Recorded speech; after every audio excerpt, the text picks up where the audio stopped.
So I spent most of last night watching the first couple episodes of the Fallout TV series that just dropped on Amazon Prime, and I have lots of opinions on it. Some good opinions, some not so good, but we'll talk about all of them, and I'll give you my full thoughts on the first two episodes. Those are the only episodes I've seen. I haven't gone further and watched like the other episodes of the show, so if I speculate on something and it doesn't end up coming true, then that's the reason why. I really like the art direction and the color schemes and how they've kind of brought this universe to life. I think they did a fantastic job with all of that. It feels very much like the world of, I would say specifically Fallout 4 is what it's most reminiscent of. Obviously, that's one of the newer Fallout games, and in my opinion, that was the right call, because I felt like Fallout 4 had a little bit more going on style-wise and lore and world-wise than Fallout 3 did. And it's at least a little bit closer to the original Fallout games in how society is kind of like rebuilding itself. One of my biggest problems with the Bethesda Fallout games is that they seem to kind of have this idea that now that the world has ended and it's been like a couple hundred years since the bombs went off, there's still trash and dirt everywhere, even where people are living. And like people just live in squalor, which doesn't really make sense if you have like factions and towns and stuff. People are going to rebuild. They're going to clean up their houses and things. There's not going to be a pile of trash beside someone's bed. They're going to clean it up. At least most people would, right? So I was very happy in this show that they had some areas that were obviously a bit cleaner and not every character was super dirty. Some characters from different factions like the Enclave and the Brotherhood, they had cleaner clothes and things like that. Obviously, the Vault Dwellers look very clean in comparison to most people on the surface. And that extends into the world that they're exploring, too. There isn't just desolate wasteland with nothing in it. They go to a variety of different locations. There's forests that have, like, green trees and leaves and, you know, stuff is still living in this world, and I really appreciate that, because I feel like that's a much more interesting world to be in than just something like the Capital Wasteland that seemed to be, you know, destruction absolutely everywhere. I think that's a little bit boring. So having a bit of a society and a bit of hopefulness in the show, I think is a really good idea, and I'm very happy that they did that. The color palettes and the style that they chose too, I think is really good. A lot of the cinematography looks great. You can tell they had a decent budget for it and they spent it in the right places. Most of the special effects and the costumes look really good.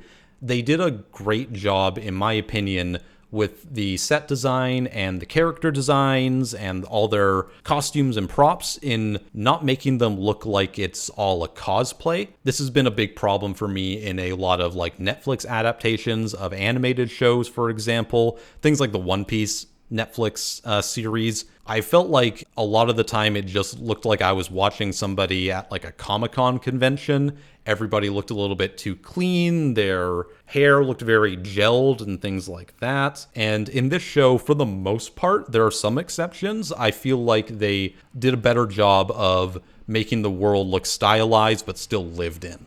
Like no character looks like they just came out of like a comic book convention, and I think that's, you know, that's commendable. I really like the casting too, especially the Vault Dwellers. The people in the vaults looked really good. They did a good job of finding very unique looking people. That's not to say that like they're ugly people or anything. I don't think that that's what they were going for, but they found people that accentuate the vault-tec ideals and the classic Fallout art, you know, people with like very pronounced facial features and like big hair, and there's like different body types and stuff. I thought that was really a really strong casting decision to do. And then once they got out into the world, they meet some very unique looking characters there too that look a little bit more like haggard and, you know, wrinkly and tanned and scabby and stuff. I thought that was all really well done. And then in comparison, when they go to the Brotherhood characters, they look a little bit more clean and well fed, that sort of thing.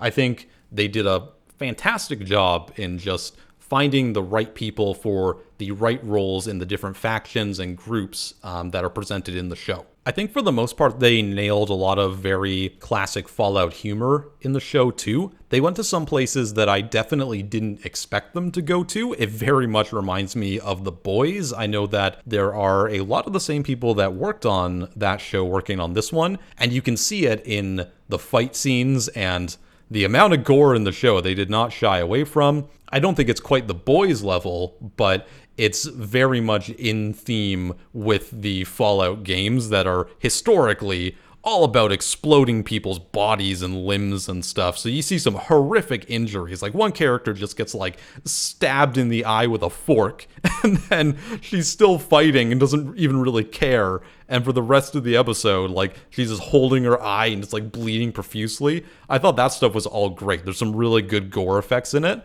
And they were, I think they were properly humorous. It wasn't taken super seriously. So that was really well done. I feel like most of the humor lands too. I did not expect them to go for like an incest running gag in the first episode, but I think it really suits the Fallout universe, just like really weird, wacky and zany stuff like that. And it kind of makes sense too. I mean, two characters that grow up as cousins in a vault, they might do stuff, but then they can't like actually be together because you gotta have like genetic differences so you don't get everyone inbred and stuff. It was weird, but it suits the Fallout universe, I think. There is some stuff that I don't think worked very well, and that's mostly in the second episode, particularly with the knight character that the Brotherhood squire dude is with. I felt like he got a little bit too cartoonishly evil, but for the most part, I think they did a pretty good job. One thing that I don't believe they did a great job at is kind of explaining the lore and the universe for somebody who isn't super up to date on the Fallout games and the Fallout world. Like, obviously, I'm someone who has played all the Fallout games. I know what's going on. So I see things like a vault, and I know that they're underground, and I know how vault systems work and all this stuff. But if you were somebody like my parents, for example, and you turned on the show, and it went from the first scene where the bombs go off. Obviously, you see a bomb goes off. You understand the title of the show is Fallout, so it's going to be like post-apocalyptic or something. But then it cuts to the vault montage scene with the main character, and it doesn't really explain at any point what the vaults are or why she's doing the things that she's doing. They explain what she's doing, but not like why she is or why she's there or how any of the systems work or how they even know about like people on the surface. There was a lot of like little missing pieces there that I would have liked to be a little bit better explained. I think it felt to me like there was a good half an episode worth of scenes missing from the first two episodes of this show that could have been used to set up the world a bit more and explain things a little bit better, because there were just some lapses in logic and judgment and just things that characters would know that I wouldn't have expected them to know, and I would have liked a reason for why they know that. So, for example, when the raiders are revealed to not be vault dwellers from the other vault, and they're there to, kill everybody and steal their food, I guess, and take the dad, and obviously there's some connection there. They figure out that they're raiders, and they know what raiders are, but it's also kind of implied in the show that they're all scared of leaving the vault. So have they left the vault or have they not? Because if they hadn't, then they wouldn't know what raiders are. And if they had, they wouldn't be as scared of opening the vault door, because they would know that while the people out there are irradiated, they're not like dead, it's not going to kill you being outside. So being that terrified of opening the vault door, I felt like was a little bit odd.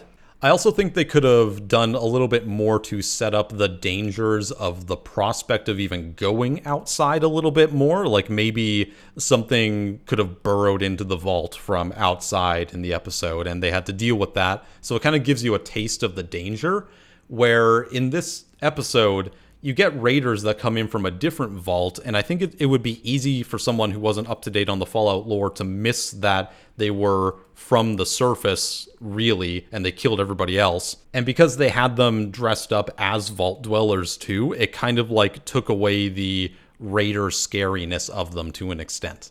So yeah, the vault stuff I thought was good, but I thought it was a little bit rushed, and there could have been more explained to set up like the dangers of going outside and just the overall world that these people are living in. But the visuals and stuff I thought were fantastic. The thing that I really liked in the first episode was kind of the opposite of what I expected. I was more interested in like the vault life leading up to the characters leaving the vault and going on their adventure in the wasteland, but I ended up being more interested in the Brotherhood character and like his life within the Brotherhood. I think that he was the most interesting out of the three sort of main characters that we were introduced to. I kind of expected him to go on the same trajectory as like Finn did in the new Star Wars movies, where he realizes that the Brotherhood is not a good organization or something, and then goes out on his own and ends up becoming a hero. But they went with like a very morally gray and questionable character trait to him, and I really appreciated that, especially in contrast to the main character Vault Girl lady. You know, this guy obviously has this idea of what the Brotherhood should be based on how he met them as a child, and now he's trying to live up to these almost like angelic, amazing, heroic figures, and he's constantly running into these situations where they end up either not being who he thought they were, or they end up being cowardly or abusive. He doesn't really show that in a positive way and react to it in a positive way. Instead, he kind of goes down like these dark paths as well, where he's willing to let his knight die, even though that he's supposed to be helping him.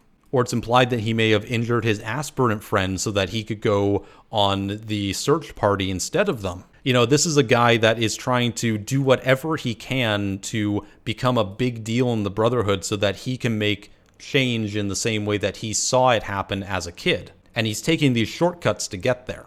So I thought out of everybody, he was probably the most interesting of the major characters we were introduced to. I really like the Brotherhood base that they showed too. It reminded me of the early Fallout games, and it goes back to the idea that society is still rebuilding and it's still advancing. They're making new settlements. Like obviously they were in like an old military area with underground bunkers that were probably there before the war. They're probably using those to like store ammunition, and maybe like officers and intel is all like in there and stuff. But then around it, they've built like wooden barracks and stuff. And I think that that's really well done and a really good idea, because again, it shows that the world isn't just people living in old destroyed houses. I also love how power armor is being portrayed in the show. It might be a little bit too fast moving for me. I kind of would have liked it to maybe be a little bit more like mech oriented and like a bit slower and more deliberate movements, but I think what they went with is kind of fine too.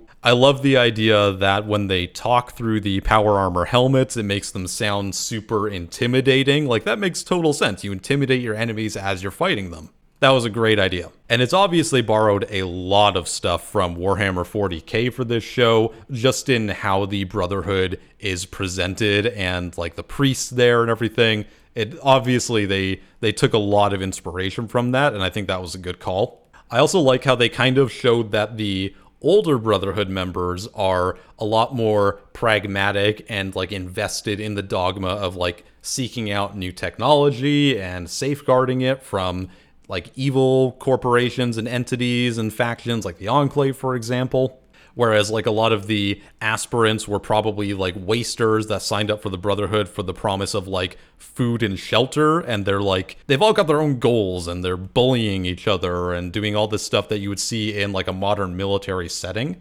Everybody seemed to have their own goals, and they weren't just like a carbon copy pasted stormtrooper army, which is something that I really appreciate. The bounty hunter character is kind of cool. I think he's a little bit overpowered, especially in that second episode. He's probably the character I'm interested in the least right now, but I think that may just be down to him only really arriving on the scene at the end of the second episode, and maybe there will be some more room for his character to grow as the series continues. But like, especially in that battle at the second episode, he ended up feeling a little bit too unbelievably overpowered for me, to the point where like I didn't believe that realistically the main character and the guy she was rescuing could escape him successfully. Like, he kills like a dozen people in a few seconds. So like, how are they going to get away from one guy who can do all of that?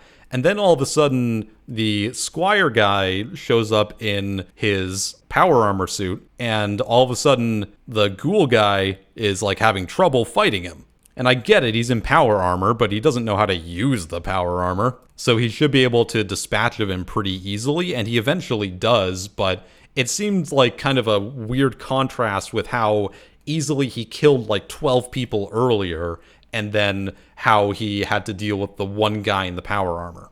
I feel like if he had shot like 3 people and then the rest of the town ran away or something, it would have been a little bit more effective in making him seem like a real threat, but not like an impossible to defeat monster. I also wasn't a big fan of how they used the stim packs in that episode, so I liked it in the first episode. They showed the main character using a stim pack after a fight with her, I guess now, ex-husband, and she like stabs herself with it, right? And then it basically just takes her pain away, kind of similar to morphine. And I thought that that was the right way to approach like a healing item from a video game in a TV show, because it can't like instantly heal your wounds. She has to staple it up the next day. It just kind of takes the pain away so that you can keep going and keep fighting, or do whatever you have to do in the meantime while the wound heals. But then in the second episode, it was kind of weird that he uses the stim pack on the dog that was stabbed earlier, and then the dog just stands up and looks totally fine. Like, I don't know how you could have done that differently, but it was just kind of weird. And it might sound nitpicky, but to me, these are the little things that kind of elevate a show from feeling like fan fiction to like a properly created show that has its own vision and is consistent with itself. And I feel like my biggest problem with the show so far has been the coincidental occurrences of characters just randomly running into each other, and some of the pacing of the script. I think the dialogue is for the most part pretty good, but there are so many instances in the first couple episodes where very important characters just kind of show up and meet each other. Like, you would expect the wasteland to be a gigantic place, right? And people would probably have to search for days or weeks to find each other. And maybe you can't do that in a show, but there were multiple times where like one character shows up and is just there with another character all of a sudden for no reason, even though they don't know each other. Or, for example, the Enclave scientist guy and his dog, they go to the bear cave and then they realize it's a bear, so they leave. But then the Brotherhood Knight and Squire, they show up there the next scene and they find his jacket and they're like, oh, we know that this guy has been here now. And that was like very coincidental. Again, it felt like they could have had a scene where they were like reasonably deducing where this character might be, and there was like a reason for them to go to the cave, because they had explained in the previous episode that they were looking for this guy, but they had sent multiple patrols to like all the surrounding towns and areas, so it seemed like it was going to be very hard to track him down. And these guys just kind of stumble onto him for no reason. Like, they even got out of the vertibird early because the knight was really bored and just wanted to go shoot things. It felt like it just needed to happen because it was in the script and not because the characters were doing something to progress the storyline. And that just happened a few times in the show, and to me that's like a trademark of just lazy writing. It might sound nitpicky, but these are the kinds of things that take me out of these shows, and I just want to talk about it. And it comes from a place of love, because there are other parts of the show that I really enjoy. I wish that this part of it was better, because I think it would make the overall storytelling aspect more cohesive. And the only scene I flat out hated in the show was after they killed the Yao Guai, and the Brotherhood Knight was basically just being a relentlessly stupid, evil character for no reason. I absolutely hate it when they write characters like that, because you have this character who has been very hurt and injured and is dying, and he's just being a maniacally evil asshole to the only guy that can possibly save him in that moment for no reason. Like, a character can be a bad guy, be a jerk, and be evil, but you need to have like self-preservation instinct. Like even a psychopath would have self-preservation instinct. Like, oh, I should probably be nice to the guy who can get me medicine right now or heal my injuries. But he's just going off about how he's like terrible and they're gonna hang him when they get back to the Brotherhood and stuff. And it was just weird. And then they didn't even show the Squire character actually shoot him in the head, which I feel like they should have done because, like I said before, I feel like that character is the most morally ambiguous of them and has the most room to grow and change over the series. But he's also shown that he's willing to make very tough decisions to get ahead in what he thinks is his calling in life and what he aspires to be, even at the cost of other people, and especially people in the Brotherhood that he doesn't feel are worthy of being a part of that organization. So I would have liked to have seen him do like some more heinous acts because he thinks he's doing the right thing, so that over the series he can slowly realize that maybe he's not doing the right thing or go further down that path towards like maybe self-destruction. But instead it was just the asshole knight guy berating him, and then the scene ends and we assume that he died so he took his power armor.